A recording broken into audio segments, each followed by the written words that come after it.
एक घने जंगल में एक विशाल और ताकतवर शेर रहता था।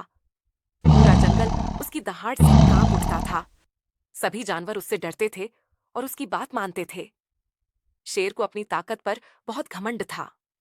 वह अक्सर कहा करता। इस जंगल में मुझसे शक्तिशाली कोई नहीं। उसी जंगल में एक छोटे से तालाब के पास एक छोटा मेंढक रहता था। वह आकार में बहुत छोटा था, लेकिन समझदार और धैर्यवान था।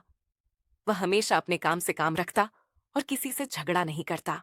एक दिन शेर जंगल में घूमते घूमते तालाब के पास पहुंचा। वहां मेंढक टर टर कर रहा था। उसकी आवाज सुनकर शेर को बहुत गुस्सा आया। शेर गरजा। अरे छोटे जीव, मेरी नींद खराब कर दी। तुरंत चुप हो जाओ। मेंढक डर गया, लेकिन उसने साहस जुटाकर कहा। महाराज, यह तालाब मेरा घर है। मैं रोज ऐसे ही बोलता हूँ। शेर को यह सुनकर और भी गुस्सा आ गया। उसने कहा। तुम जैसे छोटे जीव को बोलने की भी हिम्मत कैसे हुई? मैं चाहूं तो अभी तुम्हें कुचल सकता हूं। मेंढक ने विनम्रता से उत्तर दिया। महाराज, ताकत होना अच्छी बात है, लेकिन बिना कारण किसी को डराना ठीक नहीं। शेर जोर से हंसा और बोला। तुम मुझे सीख दोगे? यह कहकर शेर तालाब के किनारे बैठ गया। कुछ देर बाद उसे प्यास लगी।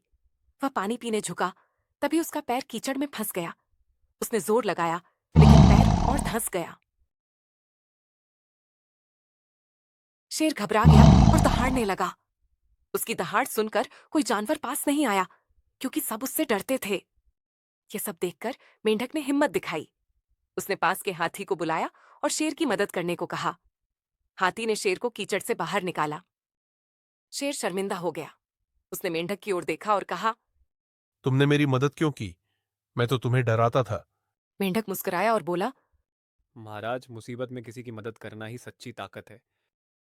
शेर को अपनी गलती का एहसास हुआ। उसने कहा। आज मुझे समझ आया कि केवल ताकत ही सब कुछ नहीं होती। छोटे से छोटा जीव भी बड़ा काम कर सकता है। उस दिन के बाद शेर का व्यवहार बदल गया। वह अब सब जानवरों से सम्मान से बात करता था और किसी को बेवजह नहीं डराता था। मेंढक भी शांति से अपने तालाब में रहने लगा।